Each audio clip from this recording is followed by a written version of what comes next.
Just keep this here with you. Okay. These are on. Okay, all right, thank you. My phone, like audio is like. For 45 minutes, 45 years, I resisted being in a woman's body.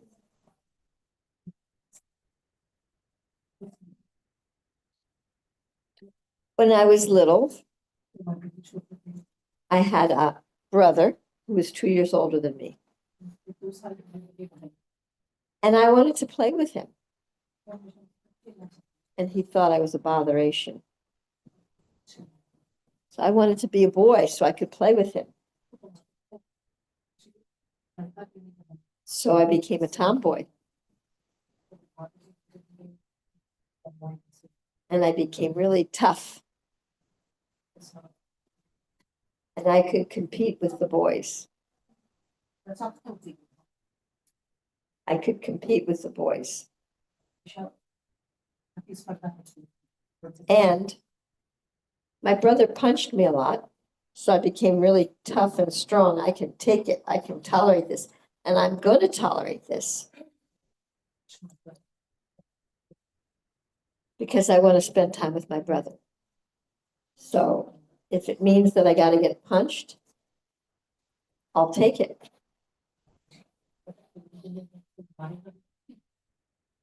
So I became tough and a little, maybe tough.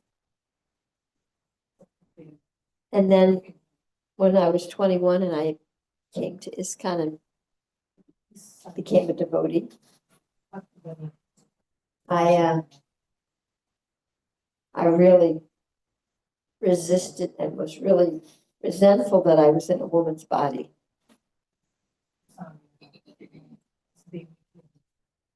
All the men and the temple presidents got to be up front with Prabhupada, and I had to be in the back.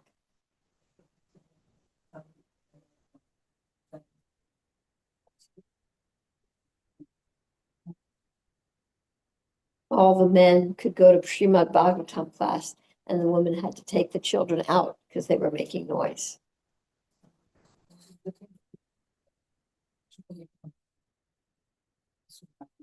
And I used to think, when will I ever be able to go to Srimad Bhagavatam class? There were no online classes when I was young.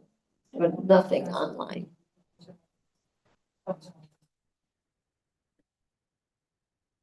And we weren't allowed to read because it was considered sense gratification. So we just had to work hard all day. And if you didn't make it to class, that's your problem. If you have to take care of your kid, that's your problem.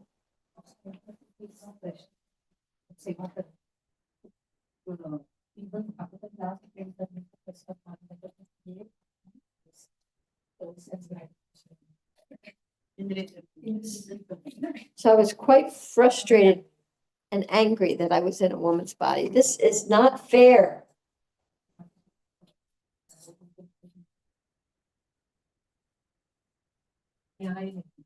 Why do the men get all the power and they get to make all the decisions?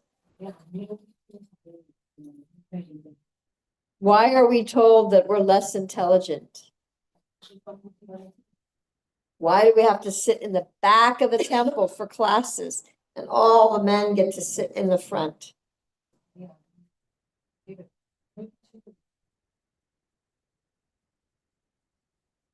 It's not fair.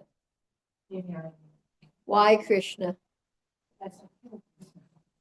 I resisted and resisted and was angry. And so what did I do? I became strong like a man. I neglected my kids. I'm not proud to say that.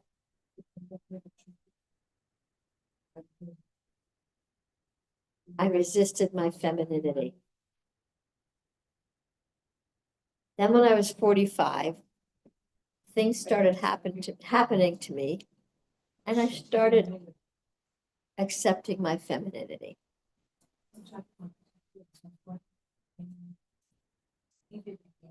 My heart chakra opened a little bit.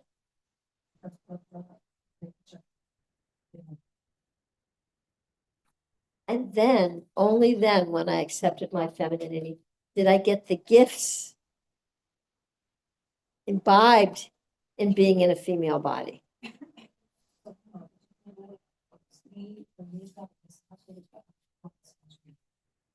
There are so many gifts in being in a female body.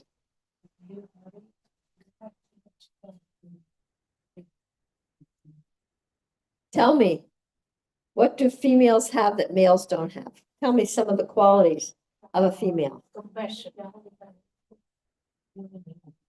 Compassion. Yes. I'm sorry, what was that? Yeah, like they don't listening abilities. Impatient. Okay, that's the Women have, no, the men are impatient, they don't listen. so women have more patience. So we're patience, Tolerance. caring, more emotionally evolved in general, yes. Empathy, compassion, yes. We can bring the light. We can only become the mothers. Only we can become the mothers. Understanding what your kids want to say without speaking up. Ah, understanding, deep understanding, motherly affection, nourishment.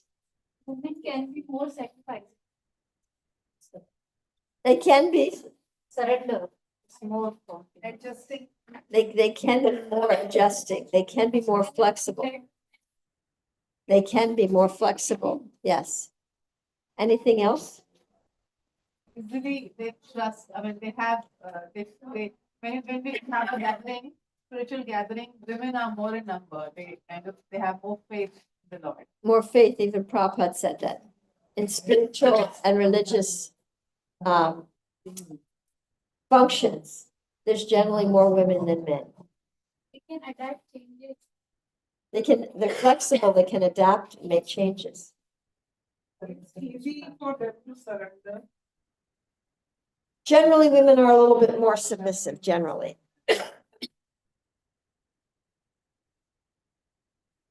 So these are all beautiful, wonderful qualities.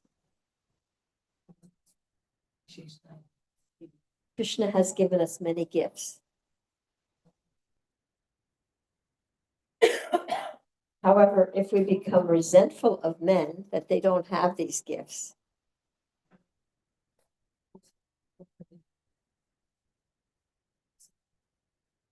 even that consciousness can taint our femininity.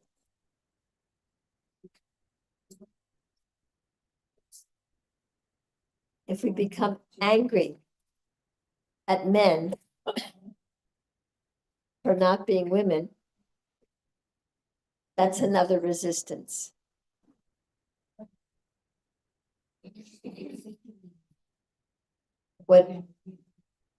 Whatever we resist persists. When we don't accept our femininity, when I didn't accept my femininity, I didn't get all those gifts of compassion and empathy and nurturance. I left my kids when they were 1, 3, and 5.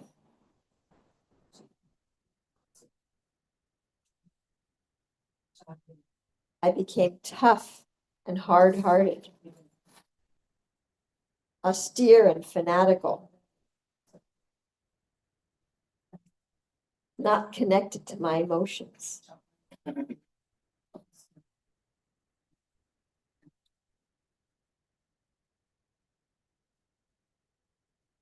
And maybe when I was 60, I came to understand the gift that Krishna had given me by putting me in a woman's body.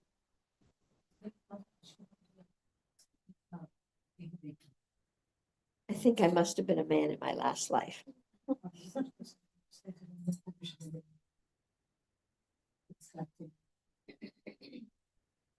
And I was strong and pushy and even maybe quite well, I was insecure, but also maybe quite arrogant as a woman in Krishna consciousness. Pushy, and proving how good I was, just kind of like a man might do. So I realized maybe when I was around 60, something like that, maybe. Oh my gosh, Krishna. If I would have been in a man's body, I would have just been like the men climbing the status ladder. The status, I would have been, yeah, I would have been a man. I probably would have, been up there in the upper echelons of power.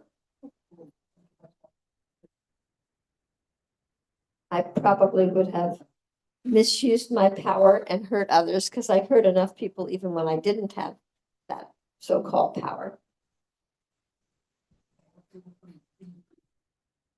I was already arrogant. I would have become more arrogant.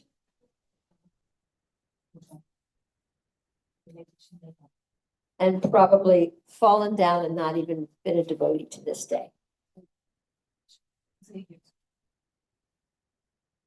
So sometimes what we think is a curse is really a blessing.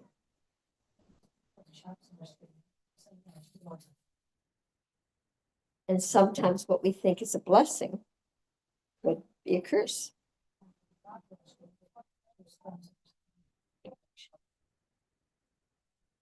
When we're grateful instead of resistant,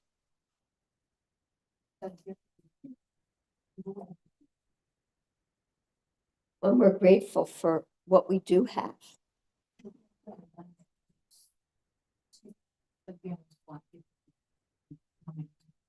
when we're grateful for what we can do,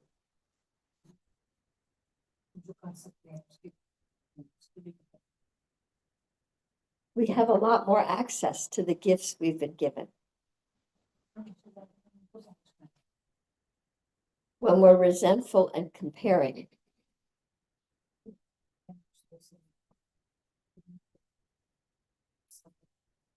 we lose access to those gifts and feel very frustrated.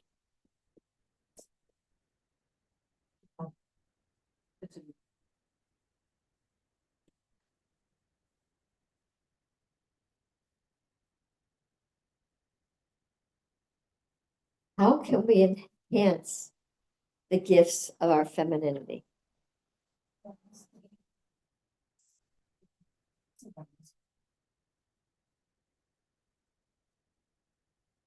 One important way is that we can learn to honor and respect ourselves and take care of ourselves.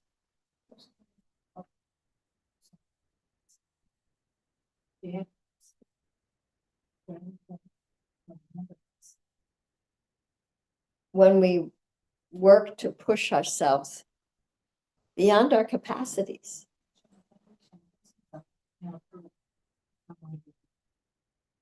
when we neglect our children and families to run to the temple so that we're a good devotee,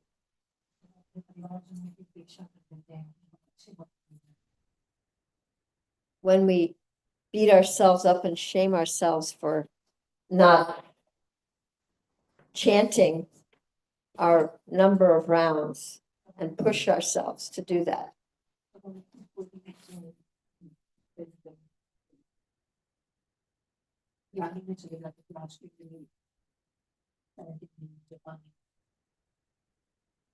We can become very harsh with ourselves, hard on ourselves.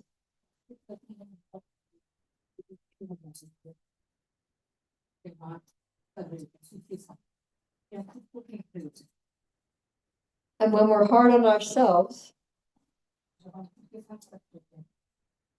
very often that inner stress that we feel gets shared with our spouses and our families.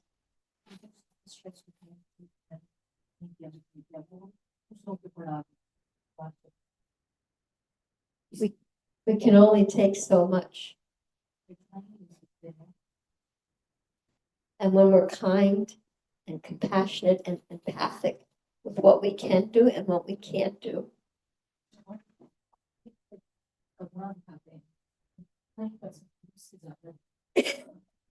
And we're satisfied and grateful for the gifts we have been given.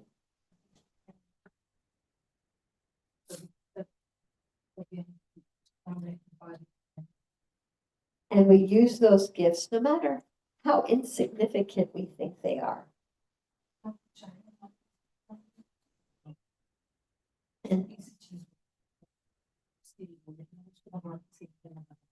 And offer them with our hearts to Krishna. Krishna smiles. He's satisfied.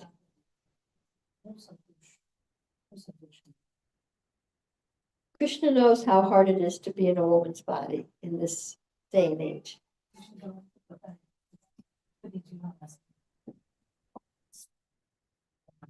He has special affection for the female gender. He really does. He is our true protector, our true friend, and he's infallible, and he always knows what's best for us.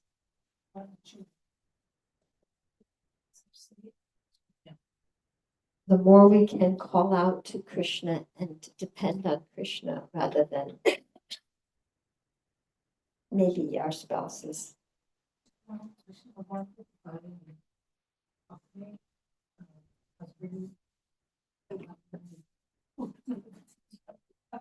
The more we can feel protected and feel joyful and connected. Protected and connected.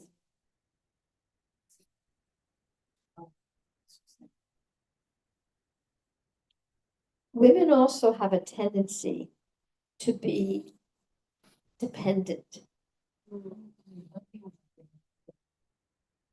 And men have a tendency to be independent and strong.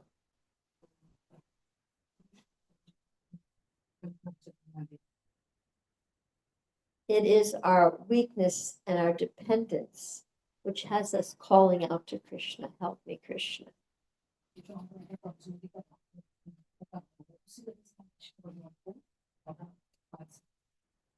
Sometimes it's hard for men to call out to Krishna.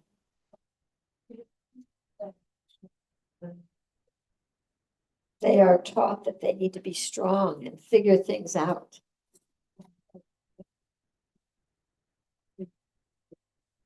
So they turn to their heads to figure things out, which is not wrong or bad. However, it may not give them access to touch Krishna's heart.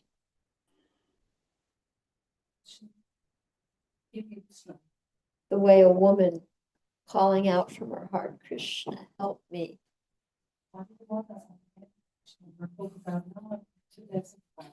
How that touches Krishna's heart. What a blessing we've been given. What a blessing we have. Can we be grateful for that blessing and do our very best to be joyful in our services at home?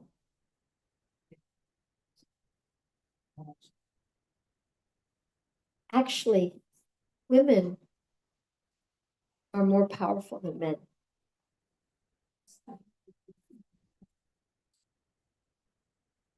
Men often depend on status and their intelligence and their getting things done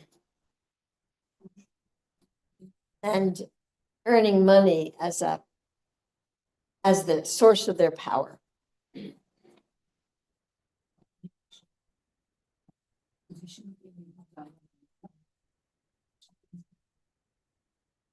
The source of a woman's power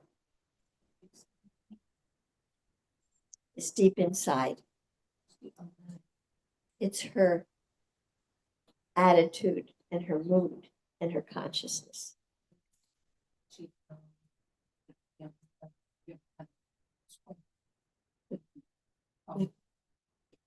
There's a saying, if mama ain't happy, ain't nobody happy.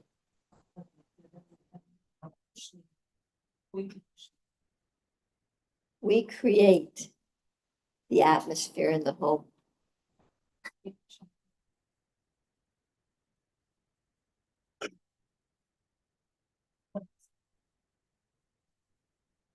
When we're not cared for and we're not nourished, we can't create that nourishing, caring atmosphere for others.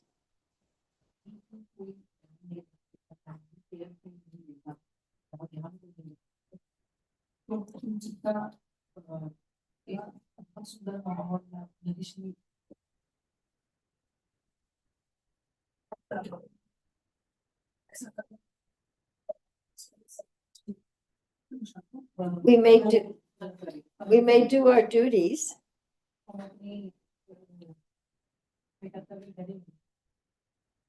However, when we do our duties from a mood of stress, anger, resentment, fear, that those aspects infect our mood and infect the atmosphere in our homes.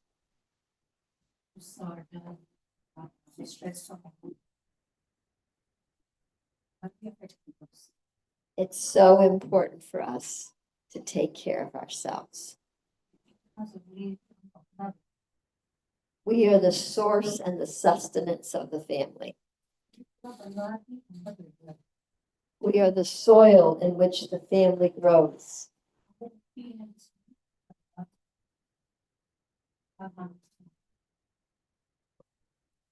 Which means we need to nourish the soil so we can help those in our family grow.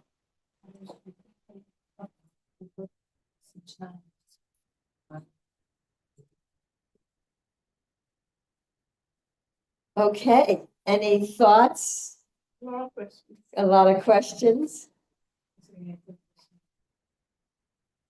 So you're first. So should we ask now? Yeah, ask now. I'm ready. Just ask slow so that I can translate. So since we spoke about the quality of being dependent on men, Being dependent. I'm not going to say it on men. We're we are dependent. dependent, Yes. not on men. But in a family life, we tend to depend also for emotional nourishment on the people around us. Yes. So then you're talking about, we have to nourish ourselves. We don't have to. We can learn to.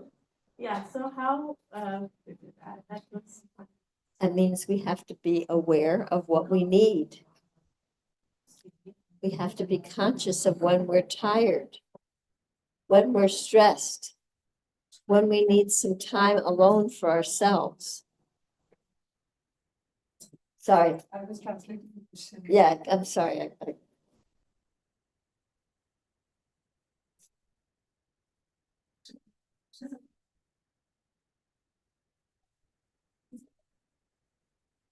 We want to be conscious of what we need.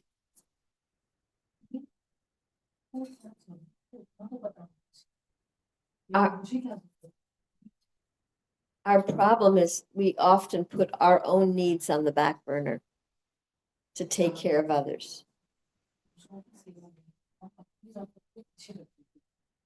When we get on the airplane, they tell us, put the oxygen mask on yourself first before you try to help other people, like your kids.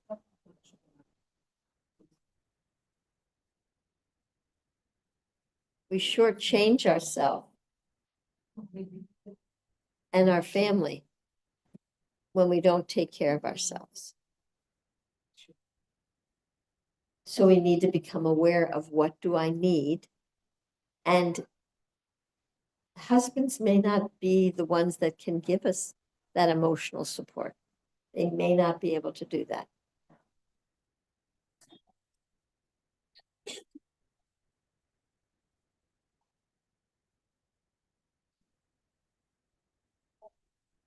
And when we can learn how to nourish ourselves, how to make a sustainable system,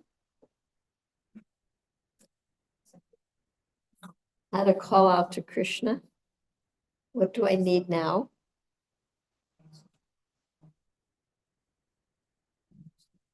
Our dependence will more turn towards Krishna than other people.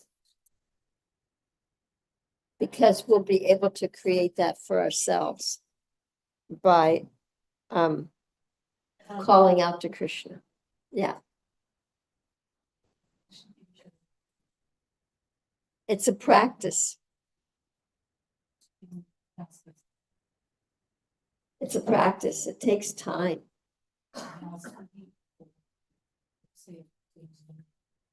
Sometimes we feel that if we take care of ourselves, then I'm selfish.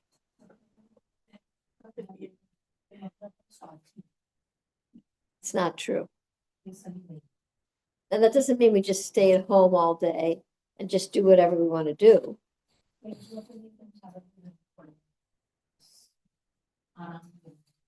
That's not self-care. Are we getting enough sleep? How many of you are getting enough sleep?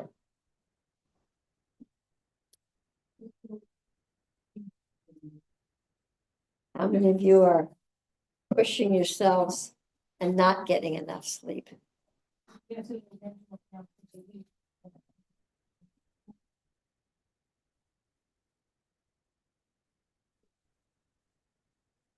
We need to pay attention.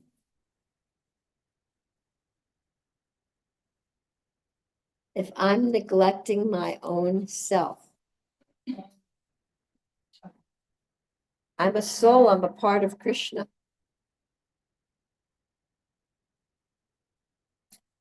When I neglect taking care of this little part, which is my responsibility first, when I don't care and love for this little part of Krishna,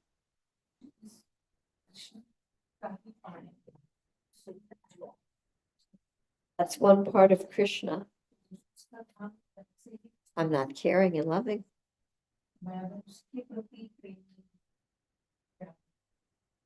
This is the part closest. This is the part I'm responsible for.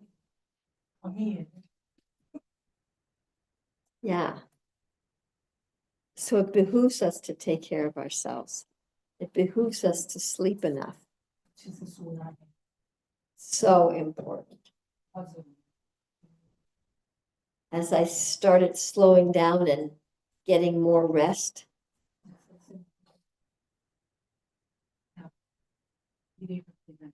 my consciousness is more calm. I can be patient with others. I can sit with others and listen.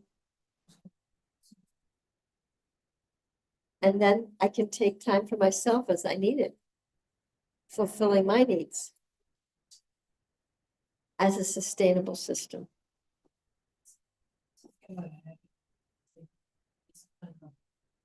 The world, the systems, families, and ISKCON depend on us ladies.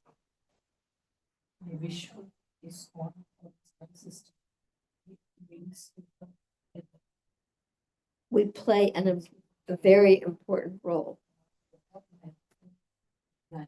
A very important role. It may not be a role that is highly revered. We may not get a lot of appreciation for our role.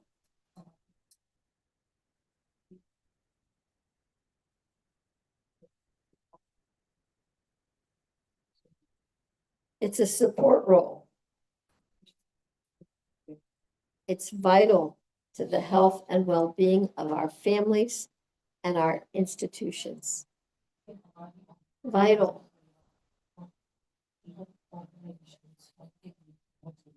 It's vital. So we want to use our intelligence to take care of this very important part.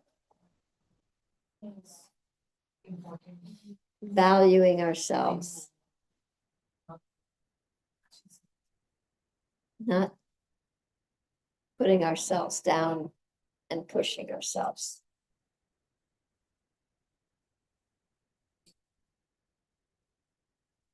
Okay.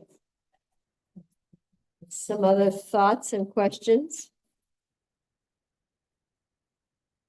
Let's see if someone else has a question. But sometimes the demands are such that we have to basically sacrifice ourselves for things because the demand of the family is such. Yeah. Sometimes it occurs that way.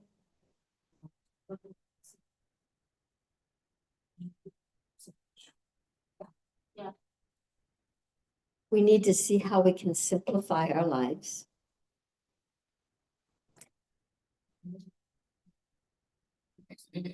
And simplify the demands.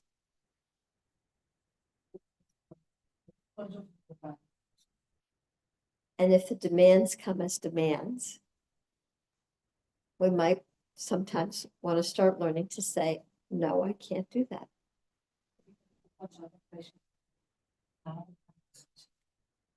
We want to prioritize and see what are the most important things I need to do.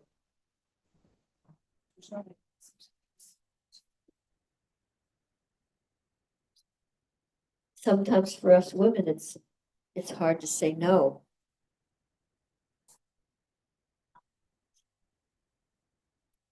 When we say yes, we get a little appreciation, a little validation. When we say no, we might get chastisement.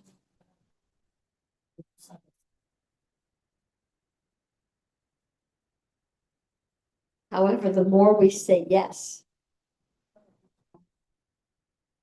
the more the demands will come. And when we start saying, no, I'm not going to be able to do that. As we respect ourselves and what we can and can't do, and start saying, no, I'm not going to be able to do that.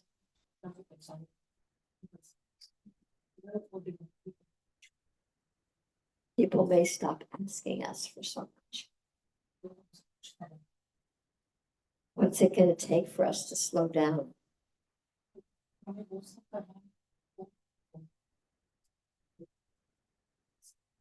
Do we have to get sick and or go to the hospital for people to give us a little space and give us a little time?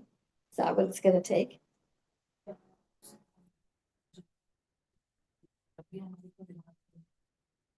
If we can only stop and take care of ourselves when we're completely falling apart, that's not sustainable. That's emergency.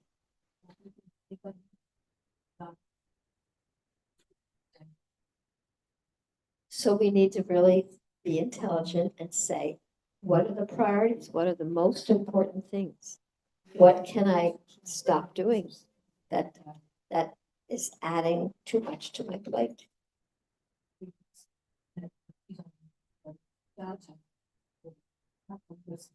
Little by little, not all at once.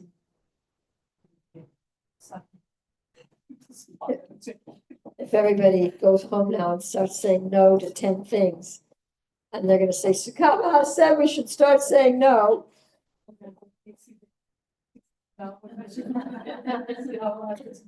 There might be a little backlash. However, if you do it gently, gradually, one thing at a time, I'm not going to be able to do that anymore. Little by little. They won't perceive it as a resistance. You know, I can't do that one thing. And then once they get used to that, then I can't do that thing either. And then when they get used to that, I also can't do this.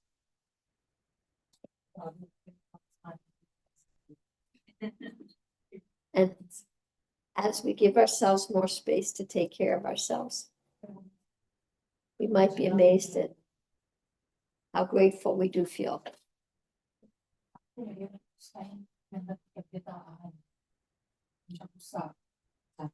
As we appreciate our needs and ourself, we will feel appreciated.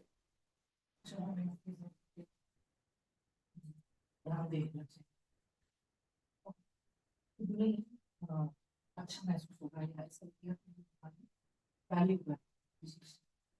that make sense? One thing I felt was like, I don't know about other countries, but somewhere I felt like Indian men are not groomed to take care of their wife when they fell sick. So even when the wife fell sick, the expectations remains the same. Yeah. And when anybody falls sick in the family, the woman would do everything to make sure that the person is comfortable. I'm not sure. Go ahead. Go ahead.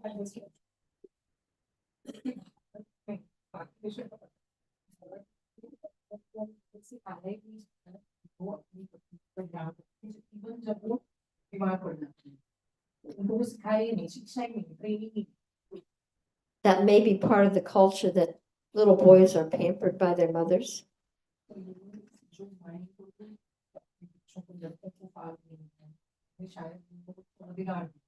And they expect their wife to be their mother.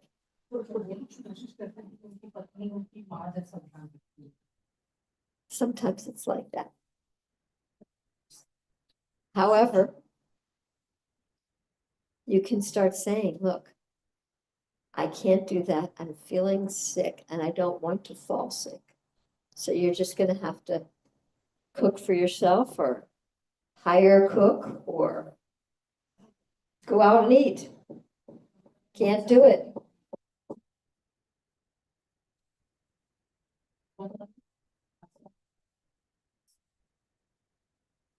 I can't keep the bar up this high.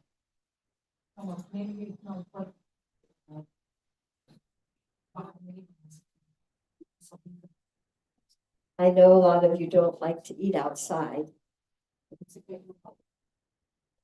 That means you got to make at least 3 meals a day, which it means you're like in the kitchen all day long, pretty much.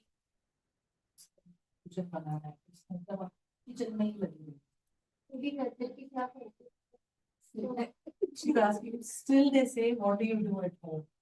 Okay, there's a story. There's a story. What do you do the whole day? Yes, exactly. What do you do all day? You don't have any work. I have work. You're not earning money then. You're nothing, right? Exactly. So for one day, don't do anything. Serious. One day it is manageable. We will manage for 1 day or 2 days. Okay. Yeah. Well, there's a story about a man who came home from work one day and he couldn't pull his car into the garage. There was toys strewn all over the driveway. There were toys all over the lawn. The front door was open. There was water coming down the steps through the open door. And the man ran up the steps and saw that the tub was overflowing and he turned off the water and he said, "What's going on? Where's my wife?" Then he went downstairs and he saw the kids outside playing by themselves and the kitchen was a wreck. Stuff all over the floor, dishes all over, peanut butter and jelly all over the refrigerator. Now he started to worry. Where's my wife? Where is she? He ran around and finally went into the bedroom. And he saw her there sitting reading. And he says, "What's going on? What's happening? Are you okay? What's going on?" She says, "Yeah, everything's fine." She says, but. She said, "You know, when you asked me, what did I do all day? Today I didn't do it." And that means not doing anything. not turning off the spigots, not doing anything. I didn't do it today. Nice experiment. I saw this advertisement. Yeah. So, I mean, they do really have no idea what it takes. So you tell them, you can tell them, I know you work hard all week. Just for one day, you take my job, you take care of the kids, and you do the cooking, and you take care of, cleaning. Just for one day, you do that. This is a trial. Everything that I do, everything. And then you can come in and say, oh, you didn't do this, and this is all over, and what about the laundry, and you didn't do that, and what about that, and this and that.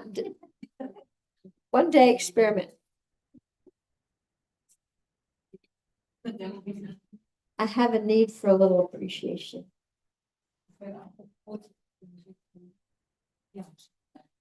You have no idea. Exactly, exactly. So people take things for granted when they get it all the time. Don't give it to them for a day or two. Take care of the kid. You got to take care of the kids too. Not just the house, the kids. One woman said to me,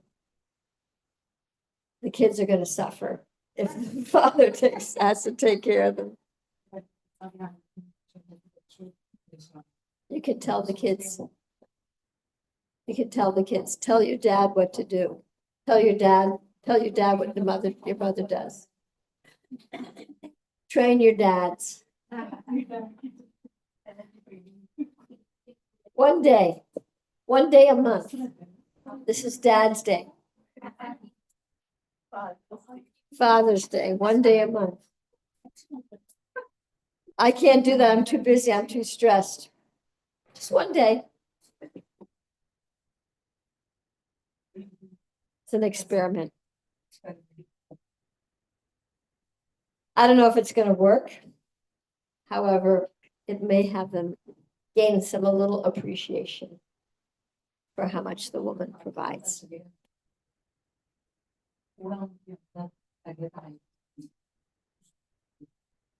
And it may give us a little space to start saying, no, I can't do that. I can't do all that.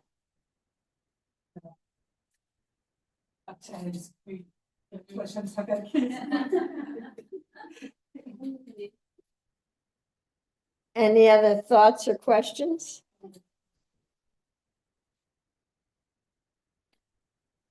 Go ahead.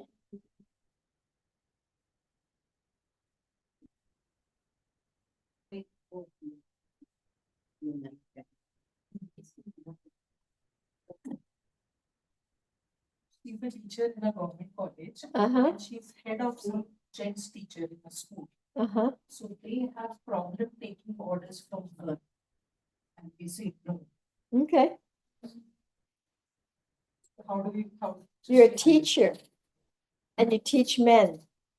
She teaches in a government school and she has some teachers working under some colleagues.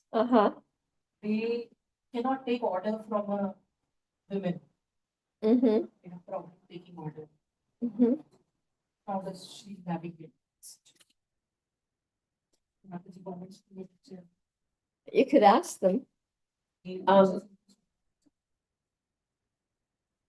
If I were a man, would you do this?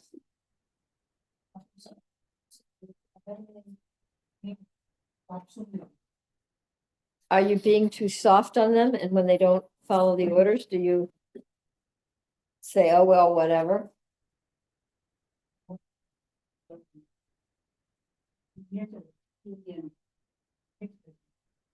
She's being very soft on them. If you move it, otherwise they'll back answer. Let them back answer. Then you can take it to the higher authority. I'm giving them instruction. I'm supposed to be training them. and they're back answering me. Is that the system? Manageable. Higher authority says you manage. Not this your most.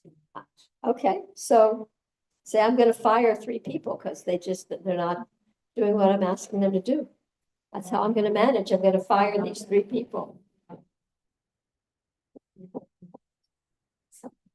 Wait a minute, you can't fire them. Well, why not? You told me to manage. That's how I'm gonna manage. I'm gonna fire them. Annual report must government. Annual report. Government of any. Monthly report. Yes. I'm saying in government job because in private it works, but in government job everybody cannot fire. She cannot fire. She can permanent. You know, the most stressful job there is the one where you have all of the responsibility and none of the say. All the responsibility and no say. No.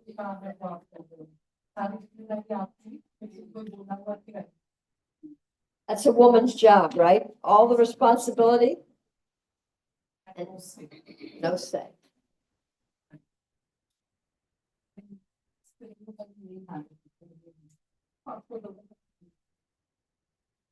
So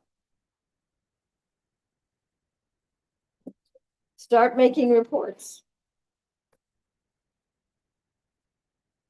Mataji, I have a question. Okay, So, most of the Matajis here, yeah, some of them may have a supportive husband, yes, you know, that who supports for Krishna consciousness. yes, But some of them may have a husband who's anti, okay, and they never get a chance to feel that, you know, that they're coming together to the temple. uh-huh, And, you know, sometimes that is also an expectation that, you know, we should come together to the temple and, but that need is not fulfilled. And that's that different than a need. Sorry? That's different than a need. That's a strategy to meet a need. If you want your husband to come to the temple with you and he doesn't have any interest in doing that, that's not a need. That's a want. You know, that's more like a strategy. What do you need? Maybe you want some support.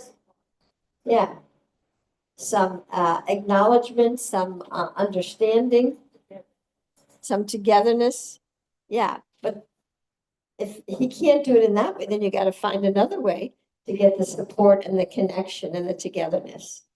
Maybe do something that he likes to do, and then you can do that together. Something that he likes and that you like also. And he's not going to ask you to go and, I don't know, do a man thing with you. And if he thinks the temple thing is your thing, he may not want to do it. So, yeah, yeah.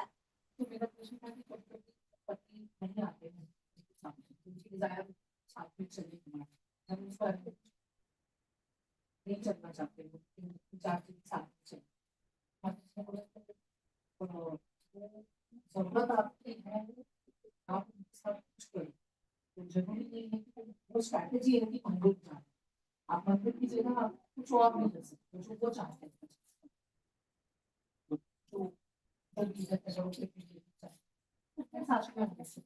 और मंदिर जाने के लिए आप अपना दूसरा support system ढूंढ सकते हैं आपको ज्यादा पड़ेगा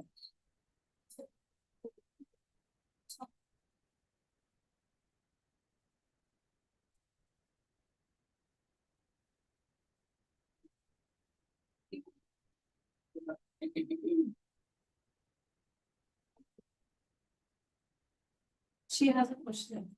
Yeah, I was going to say something that I forgot what I was going to say. Go ahead.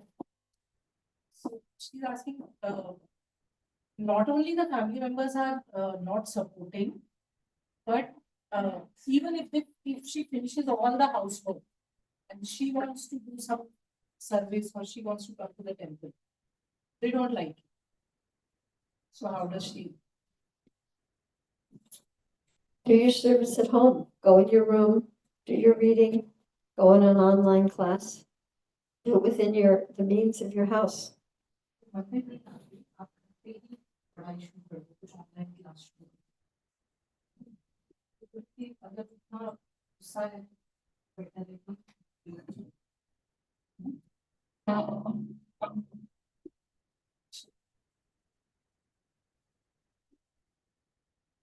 Do the best you can and be grateful to Krishna. That there's online classes. When I was a young devotee, there were no online classes.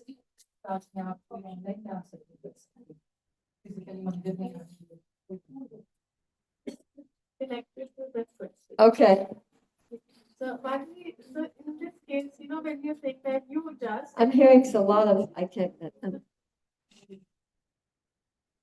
I'm just trying to hear, thank you. In this case, you know, you start building that resentment. That's what you want to catch. You want to catch yourself. If you're not happy and the resentment is starting to build, there's something you need to adjust. Apparently, you just said that there are, you know, we also need to set boundaries. That Yeah. we're doing all the work. Yeah, So that, you know, then you feel that you want to have that space. Then Yep. you can take the decision. I need space. Balance. That, you know, right, you have that resentment, and you also feel that, you know, okay, I can say a no, that no, this is not what I will be. So where to draw that balance? I need some space. I need some space. But if you say it with anger and make it demand, you're probably not going to get it. Yeah. Nobody likes an angry woman. Right. People don't really receive that kind of information when we're angry. So you might want to start doing it earlier on. I need some space. I have a headache. I'm tired. I need some space.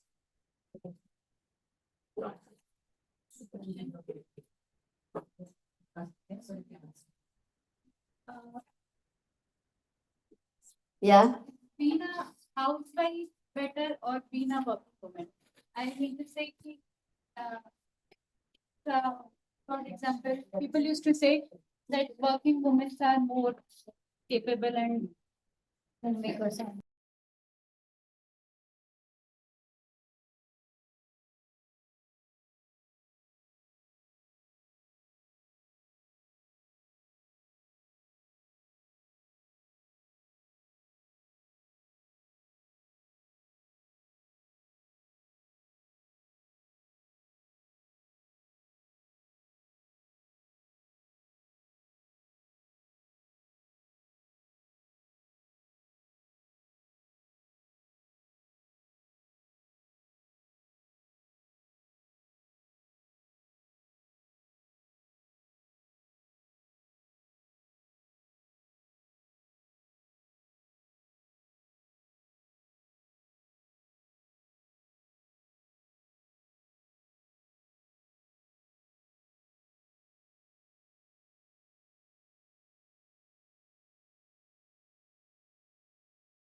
Say, maybe I'm not designed to be a housewife. Maybe I would like to do other things. Maybe I'd like to have a career. Maybe I want to start to have a career. So you need to be honest with yourself. My mother wasn't really a motherly type. She had 4 kids and she resented it and was angry and yelled a lot. And that had an impact on us. Then she went out and got her degree and started teaching. She was much happier. So you have to be honest with yourself. What works for yourself. But if you're developing resentment, you might want to pay attention to that and look at that. Hare Krishna. I had another tip, but I can't remember what it is. I think I'm tired. Here's one. I think I'm feeling, because I stayed up late last night trying to get my, one class, another class, and another class, and 2 more people, and finish packing and leave tonight. So it's really a lot. But I think it's important. Thank you, Krishna. It's really important that we start to be honest with ourselves and ask for a little bit of what we need. And when we start asking nicely, Then we can start getting a little space. And don't ask for too much, just imperceptibly, little by little by little by little. Yes. Yes. And have women send us, because women can understand women.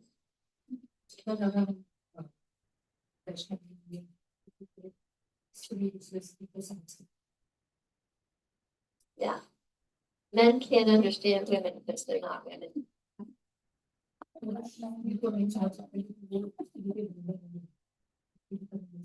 Can we as women understand men? That will give us a lot of power.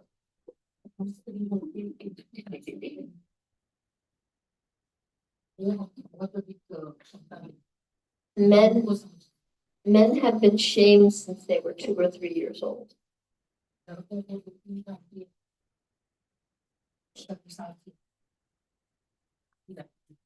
When a little boy cries, he may be shamed by his father or his uncles. Don't be a baby. Grow up, be a man.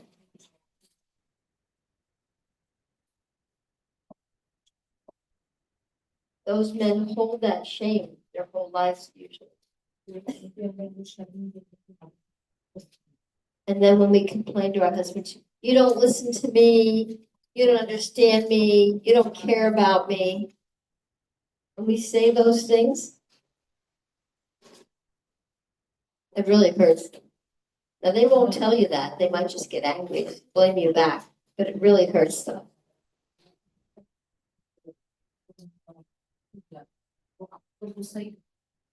Here's the tip, I remembered it. There's a book called The 1 Minute Manager. It's a small book for managers. You are all managers of the home.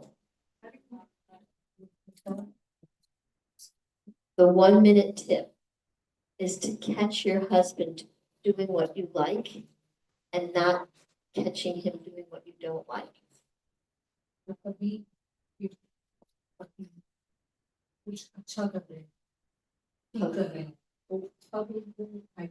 This is a vital tip.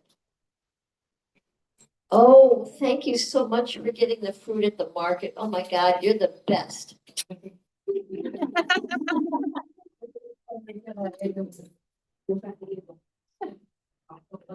Oh my gosh.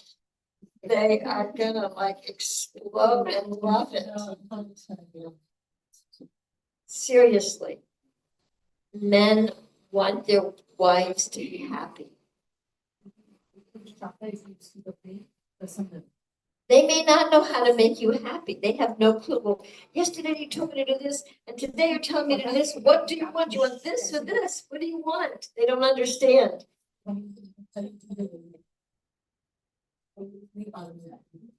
They don't think the way women think. They can't understand it. It bewilders them.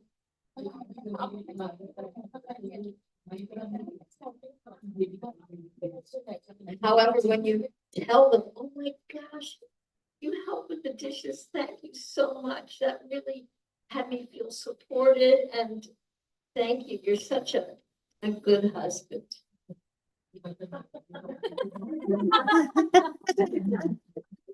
I'm telling you, you will get hundreds of points. Try it. Appreciate what they are doing and don't complain.